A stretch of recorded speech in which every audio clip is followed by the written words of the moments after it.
What's going on? It's your boy Sermon at Sermon's Domain on Twitter.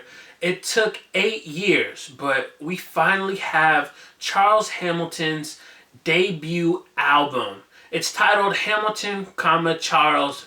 Very fitting title. It's like a sort of like a reintroduction to who Charles Hamilton is. Prior to listening to the album, I watched this documentary that Red Bull put together. I'll include a link in the description section so you can check it out, and I highly recommend it. With Charles Hamilton, you know a lot of his story. You've seen him blow up, and you've seen him go through all his issues, and all of that is chronicled in this documentary. It's so emotionally heavy, but at the same time, there's a lot of proud moments that happen in this documentary. Him reuniting with his best friends from when he first started rapping back at the high school that they used to record at. Like, that was a great moment to see. And just to see that at the end of the documentary, Charles is in a better place, despite everything that's gone on in his life. So I think everybody should check out the documentary, whether you watch it before you listen to the album or after. It's just one of those special things that you need to check out. And one more note about the documentary, just watching it, I really felt connected to Charles in a way that I want him to succeed and stay in the happy place that he's in right now. My initial thoughts were, I like Hamilton Charles, but I don't love it. I think at this point in his career in 2016, with everything that's gone on in music, not just with Charles Hamilton, but music in general, I don't particularly know what I want out of a Charles Hamilton album. I think on this project, he gave you a lot of what he is capable of. With the album, he shows multiple sides. He gets personal on many of the records. He shows off some of his good old personality from, back in the days when he was doing all the interviews and freestyling all over the place. Like, he shows you that kind of personality, that witty personality. And he also tries some new ideas, and some work and some don't. Now let's get into some of my favorite songs. The first one is Be With You. When Charles got into the industry, he rapped his ass off. This guy was killing anything that he can get his hands on, a beat, an acapella. He was just going in. And I think he proved that early on in his career. So there's got to be some kind of growth. And on this album, you see a more mature Charles Hamilton. He's grown as a person. And not only that, he kind of values songwriting a lot more. Before, not to say that he couldn't write a song before, but I think before he was more focused on the flash and the flair versus creating a song that can really have an impact on somebody, if that makes sense. I look at Be With You as a valuable song. It's the perfect example of what he can do when he paints a scenario that's easy to follow.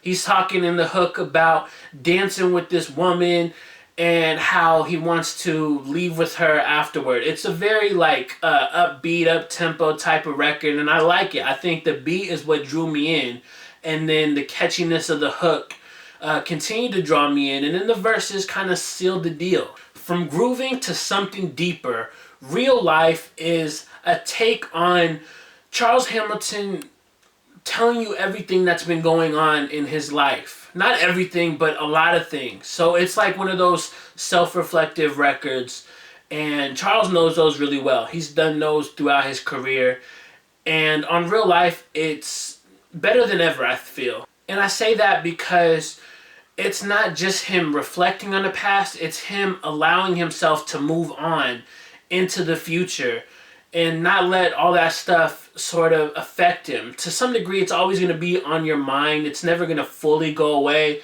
But I think it's important that he's acknowledging that he can move forward from everything that's happened. I also think that his hooks are very lively. He can't sing, but he does it in a way that reminds me of like Wiz Khalifa.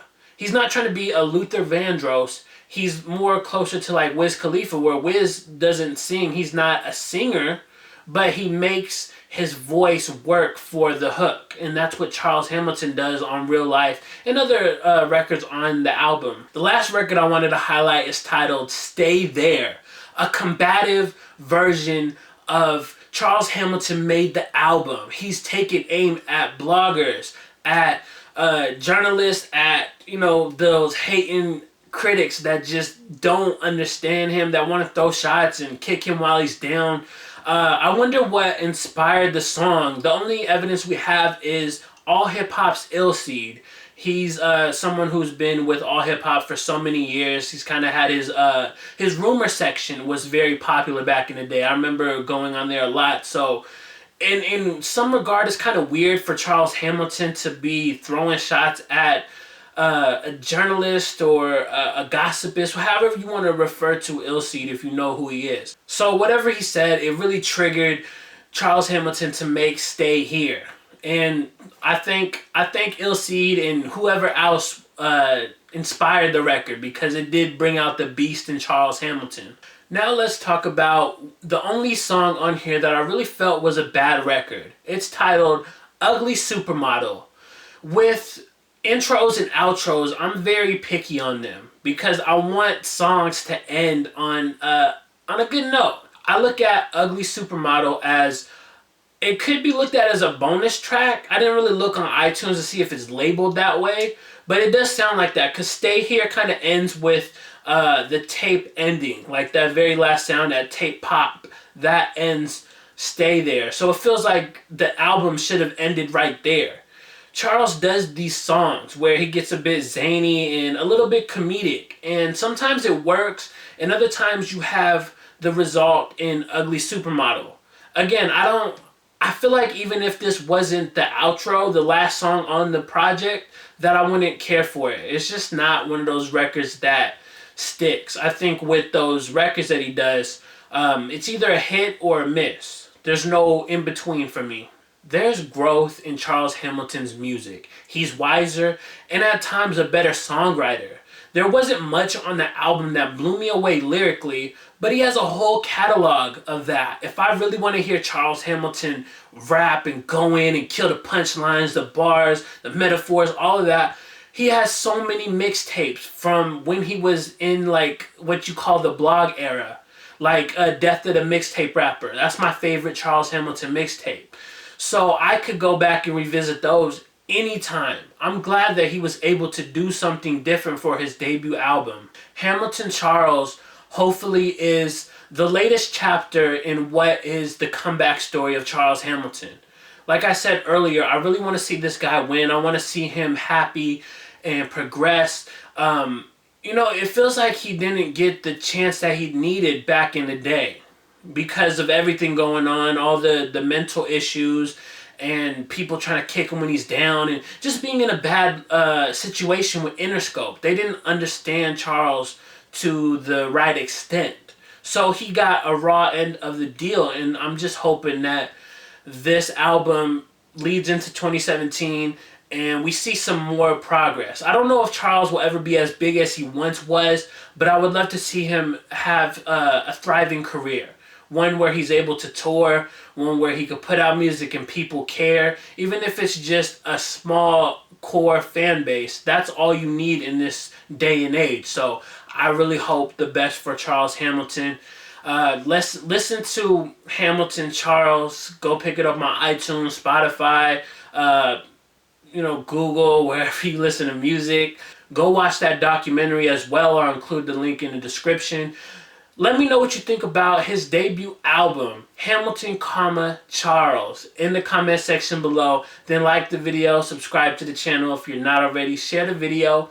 Follow me on Twitter at supermodel, and as always, thank you for your time. I appreciate you for watching, and until next time, peace.